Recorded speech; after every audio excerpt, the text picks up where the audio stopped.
Waħda mill-managers tal-finanzi fil-kulleġġ tal-Emkast tresqet il-qorti akkużata bi frodi u miżappropriazzjoni ta' fondi fl-istess istituzzjoni. Francine Farrugia li hija eks-kunsilliera tal-Partit Nazzjonalista fis-Siġġiewi tresqet quddiem il-Maġistrat Nadin Lija. Farrugia li għandha 31 sena tokkupa wkoll il-kariga ta' lecturer fl-Emkast. Il-Pulizija qed takkuża bi frodi li ammontaw għal 2.4 miljun euro. L-akkużi qed jindikaw li b'dawn il-flus ixtrat fost oħrajn proprjetà u anke karozzi, dan apparti li nefqet mal-113,000 euro fl-istabilment lussus Harrods ta' Londra. L-investigazzjoni dwar Farrugia bdiet f'Ġunju li għadda u iffukat fuq pagamenti li għaddew għandha bejn Settembru 2023 u Mejju li għadda.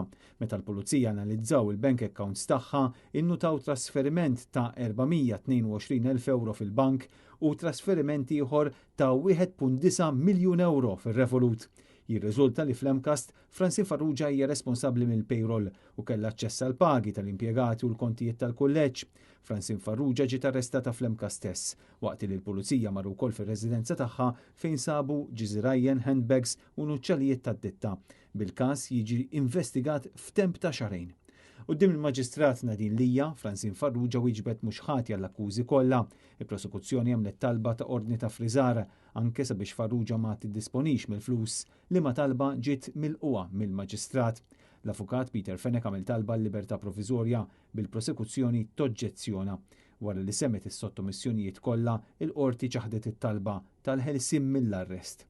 Intant, wara l-iżviluppi mill-qorti relatati ma' dan il-każ ta' Francine Farrugia, il-Partit Nazzjonalista għamel kuntatt mal-avukat tagħha u ġie infurmat li Francine Farrugia irriżenjat minn kull kariga fih dan il-Partit Nazzjonalista kif ukoll minn kunsilliera fil-Kunsill Lokali tas-Siġġiewi. Fil-waqt li l-Partit Nazzjonalista jistenna li l-każ jieħu l-proċess tiegħu jibqa' dejjem jeżiġi l-ogħla standards mir-rappreżentanti tiegħu.